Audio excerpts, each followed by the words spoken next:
Welcome back. Today, we're still looking at factoring. In this video, we're going to talk about 7.7 puzzle time.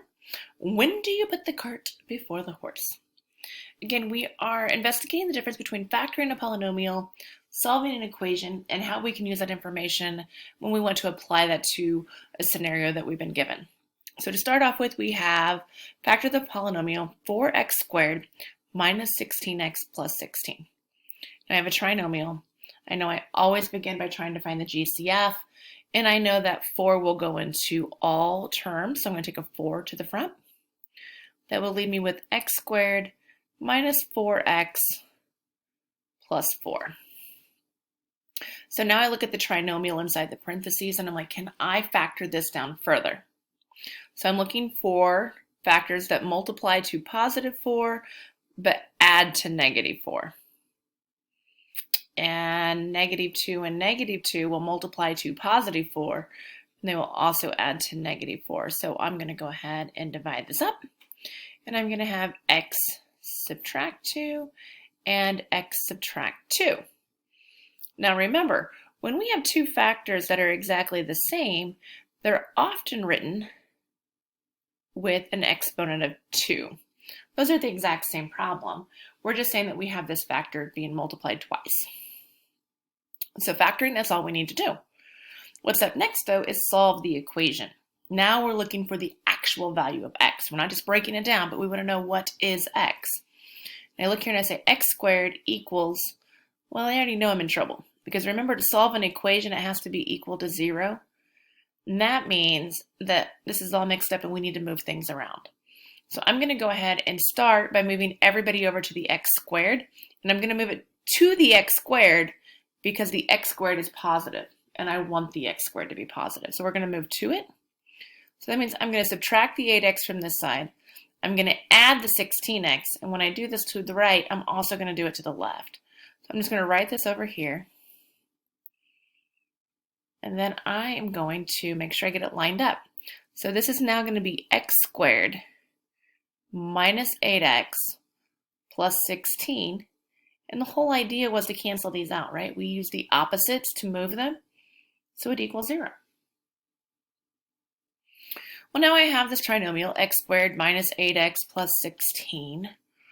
I'm looking for factors that multiply to 16 and add to negative 8. So think about factors of 16, add to negative 8. So I know they're both going to be negative, and that's going to be 4 and 4.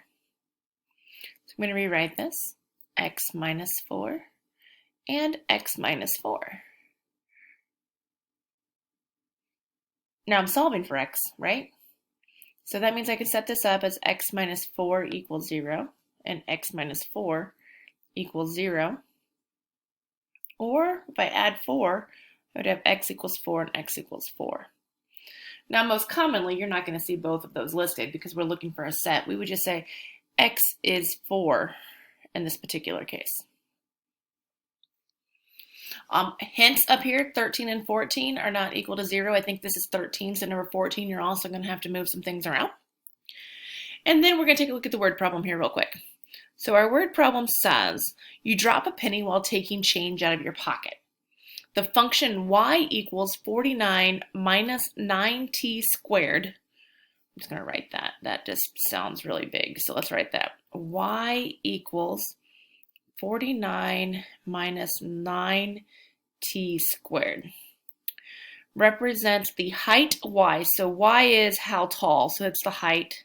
I just going to help myself out here and label some things. And the penny t is the seconds. So t is talking about time. So this is a function of height and time. How many seconds does it take for the penny to land on the ground? Well, now think about that. All right, how many seconds does it take for the penny to land on the ground? So I want to know t, and you're like, but what is y? And y is land on the ground. Now think about that. What is the height if you're landing on the ground, if it's sitting on the ground? Well, the height is 0 feet, right? I'm going to plug that in for the height. So that means that the y is 0.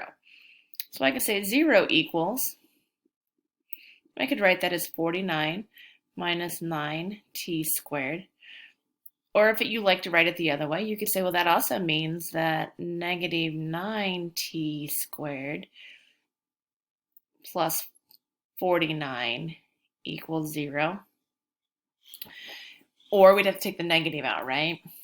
So negative 9t squared minus 49 is equal to 0. Well, I can work with that because this is a binomial, right? Binomials only work with difference of squares. And I look in there and I'm like, 9t squared. 9 is a perfect square. 3 times 3 makes 9. T squared is perfect. T times t equals t squared. There's my difference. And the square of 49 is 7 because 7 times 7 equals 49.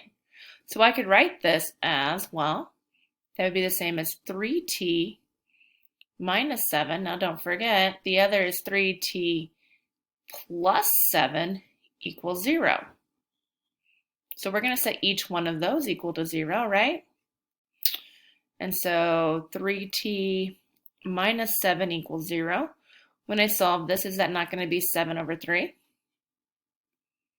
Well, what about the other one? When I solve it, what would it be?